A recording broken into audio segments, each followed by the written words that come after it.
আল্লাহ তুমি আমার গুনাহগার উম্মতকে বাঁচাও। বিশ্বনবী পাগলের মতো একবার হাউজে কাউসারে যাবেন, একবার সিরাতে যাবেন, একবার পুলসিরাতের দিকে, একবার হাউজে কাউসারের দিকে পাগলের মতো দৌড়াতে থাকবেন। তার কোন গুনাহগার উম্মত যাতে জাহান্নামে ঢুকে না যায়। সেদিন কেউ সুপারিশ করতে পারবে না বিশ্বনবী ছাড়া।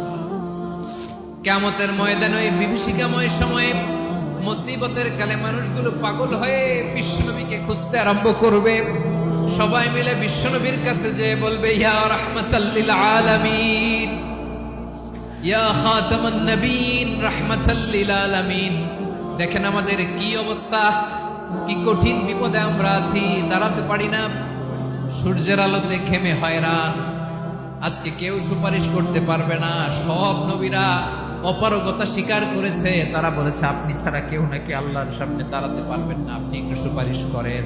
বিশ্বনবী বলবেন, আসো আসো, আজকের দিনে আমি ছাড়া আল্লাহর সামনে কেউ দাঁড়াতে পারবে না। বিশ্বনবী মাকামে মাহমুদে যে আল্লাহু আকবার বলে সিজদায় লুটিয়ে পড়বেন। আল্লাহ রাব্বুল আলামিন বিশ্বনবীকে এমন কিছু চমৎকার শব্দ শিখাবেন, ওই শব্দগুলো দিয়ে আল্লাহর প্রশংসা করে বিশ্বনবী কাঁদতে আরম্ভ করবেন। বিশ্বনবী এমন ভাবে অজর দ্বারায় সিজদায় লুটিয়ে পড়ে কাঁদবেন, রব্বুল আলামিনের রহমতের দরিয়ায় জোশ লেগে যাবে। রব্বুল আলামিন এই দৃশ্য থেকে সহ্য করতে পারবেন না। রব্বুল আলামিন বলবেন, ইয়া মুহাম্মদ ইরফা রাসাক, ও নবী আপনি মাথা তোলেন,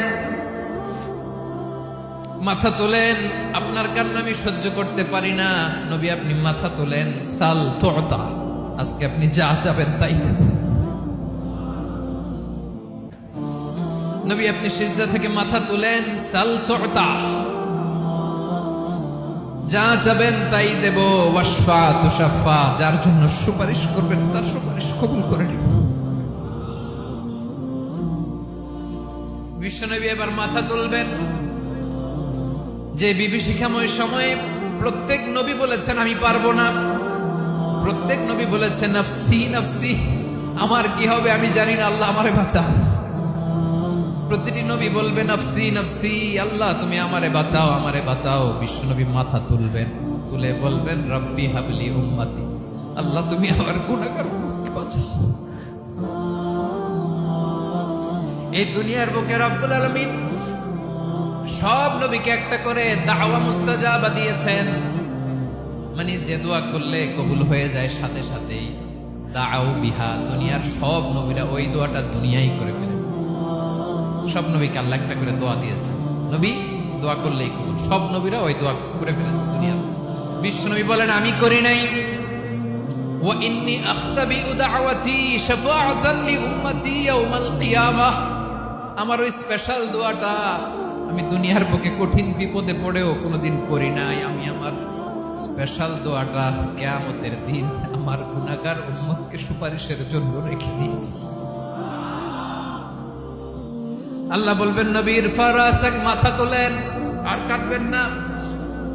বিশ্বনবী মাথা তুলবেন, আল্লাহ বলবেন সাল তুতা, আপনি যা চাবেন তাই দেব। ওয়াশফা তুশাফা, সুপারিশ করেন, সুপারিশ কবুল করব। বিশ্বনবী বলবেন আল্লাহ ওই স্পেশাল দোয়াটা দুনিয়াতে করি নাই, আজকে আমি তোমার দরবারে দাঁড়িয়ে কিয়ামতের দিন ওই দোয়াটা করছি। আল্লাহ আমার যে উম্মতের হৃদয়ে যাররা পরিমাণ ঈমান আছে, আমার একটা উম্মতকেও তুমি জাহান্নামে ঢোকাতে পারবা না।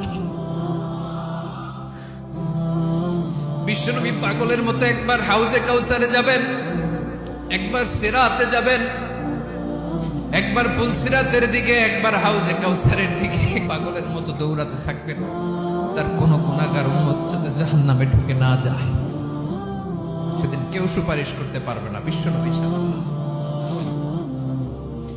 এজন্য 5 নম্বর আল্লাহ বললেন মান যাল্লাযী ইয়াশফাউ ইনদাহু ইল্লা বিইذনিহি, কার সাহস আছে, কার এত বড় বুকের পাটা কিয়ামতের কঠিন দিন আল্লাহর সামনে দাঁড়িয়ে সুপারিশ করবে? কারো ক্ষমতা, কারো ক্ষমতা নাই। বিশ্বনবী সেদিন সিজদায় পড়ে উম্মতের জন্য কাঁদবেন, সবাই কাঁদবে নফসি নফসি, আল্লাহ আমারে বাঁচাও, আল্লাহ আমারে বাঁচাও। বিশ্বনবী বলবেন উম্মতি উম্মতি। বিশ্বনবী আমার জন্য কাঁদতেন, আপনার জন্য কাঁদতেন, আমাদের জন্য সেদিন কেঁদে কেঁদে জাহান্নামের দরজায় দাঁড়িয়ে আমাদেরকে টেনে টেনে জান্নাতে ঢুকাবেন। এজন্যই বিশ্বনবীর ভালোবাসা যেন আমাদের হৃদয়ে ভরপুর থাকে। আমার ভাইয়েরা, প্রতি শুক্রবার বিশ্বনবীর উপরে বেশি বেশি যেন আমরা দুরূদ পড়ি। আমরা যখন বিশ্বনবীর সালাম দেই, দুরূদ পড়ি, একদল স্পেশাল ফেরেশতা আছে যারা বিশ্বনবীর দুরূদটা নিয়ে সরাসরি বিশ্বনবীর রওজায় যায়, যে বলে অমুকের বেটা অমুক আপনারে সালাম দিয়েছে। বিশ্বনবী নিজ কবরের থেকে নিজেই সালামের উত্তর দেয়। বিশ্বনবীর ভালোবাসা যেন আমাদের হৃদয়ে থাকে, বিশ্বনবীর সুন্নাহ দিয়ে যেন আমাদের জীবনটাকে সাজাই। বলা যাবে ইনশাআল্লাহ? বিশ্বনবীর ভালোবাসা ছাড়া কেউ জান্নাতে ঢুকতে পারবে? বিশ্বনবীর পক্ষে আমরা বলব, বিশ্বনবীর পক্ষে আমরা লিখব, বিশ্বনবীর জন্য আমরা আমাদের কলিজার রক্ত বিলিয়ে দিব। ঠিক কিনা বলেন? সেদিন বিশ্বনবী ছাড়া কেউ সুপারিশ করতে পারবে না।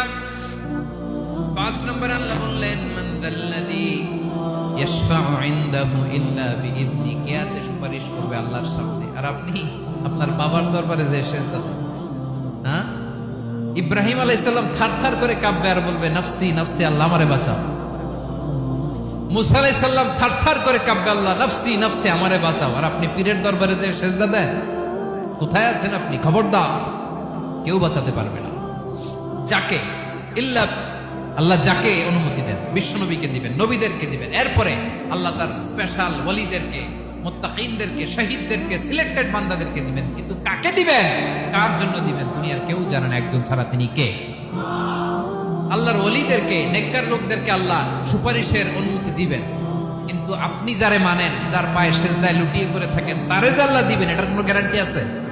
কথা বলেন। এজন্য জপতে হবে একজনের নাম। আওয়াজ করে বলুন, তিনি কে?